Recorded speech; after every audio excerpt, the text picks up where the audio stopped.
ఒక కంటెంట్‌ని కెమెరా ముందు ఎలా చెప్పాలి అంటే, ఇప్పుడు మనకు దెబ్బ తగిలితే పెద్దగా అరుస్తాం.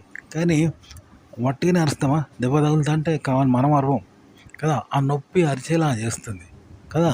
నొప్పి అరిచేలా చేసి భరించలేని స్థితి నుండి అది తప్ప మనం అరవం. ఆ భరించలేని స్థితి నుండి వస్తుంది కాబట్టి మనల్ని మనం అరవకుండా ఉండాలన్నా ఉండము, కావాలని అరవం.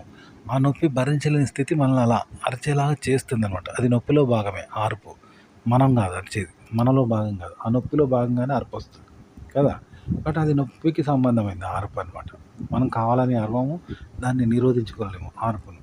మరి ఆ నొప్పి ఎలా వస్తుందంటే బాగా దెబ్బ తాకినప్పుడు, వాడు బాగా కొట్టినప్పుడు మనకు అరుస్తూ ఉంటాం. నొప్పి కలుగుతూ ఉంటది. ఆ నొప్పి కలగకుండా నిరోధించుకోలేము. కావాలని కలిగించుకోలేము. అది మనకు అతీతంగా వాడు కొట్టినప్పుడు, దెబ్బ తగిలినప్పుడు మనకైతా ఉంటది. ఇది రసాయన క్రియ అనమాట మనిషికి అది. అట్లుంటది. నువ్వు ఒక చీకట్లో ఉన్నావనుకో బాగా భయమైతది కదా! ఆ భయం కలగకుండా చేసుకుంటావా?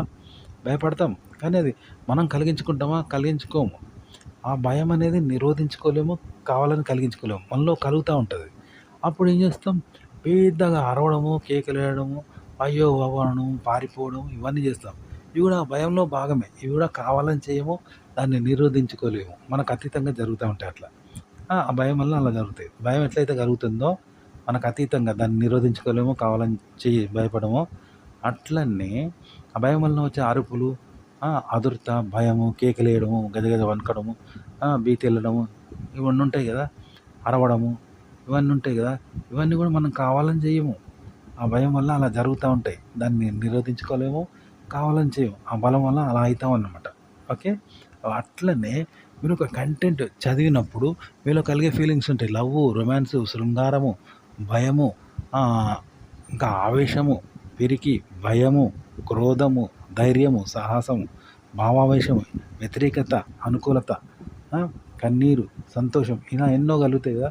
ఇవన్నీ కూడా మీరు కావాలని తెచ్చిపెట్టుకోవద్దు. కావాలని కలిగించుకోవద్దు. కావాలని నిరోధించుకోవద్దు. అవి కలగాలన్నమాట. అలాగే వాటి తాలూకు మీరు మాట్లాడే మాటలు కూడా వాటి వలన వచ్చేటివి ఉండాలి. కావాలని మాట్లాడద్దు. కావాలని నిరోధించుకోలేనివి, కావాలని మాట్లాడేటివి కాకూడదు. ఆ భావం యొక్క స్పందన ఉన్నది కదా! భయము, ఆందోళన, ధైర్యము, రౌద్రము, శృంగారము, ఇవన్నీ సాహసము, పరాక్రమం ఇవన్నీ ఉన్నాయి. వాటిలో భాగంగానే ఈ మాటలు రావాలంట. ఇలా ఉండాలంట. మీరు ఒక ఆర్టికల్ చదివిన తర్వాత ఇలా చెప్పండి. అప్పుడే చక్కగా చెప్పగలుగుతారు. గుర్తుపెట్టుకోండి. అలాగే ఆర్టికల్‌ను చదివేటప్పుడు కూడా ఇలాగే చదవాలి. దాని అనుభవాన్ని కూడా ఇలాగే పొందాలి. అంటే చదవడం అనేది మనం చదవకూడదు. అనుభవాన్ని మనం పొందకూడదు. మనలో కలగాలి అనుభవం. ఓకే. అనుభవానికి లోనవుతాం. మనం కావాలని కాము, వద్దని నిరోధించుకోము. ఆ! అలాగే చదవడం కూడా మనం కావాలని చదవద్దు, వద్దని నిరోధించుకోలేము, కావాలని చదవలేము. అలా చదవాలన్నమాట.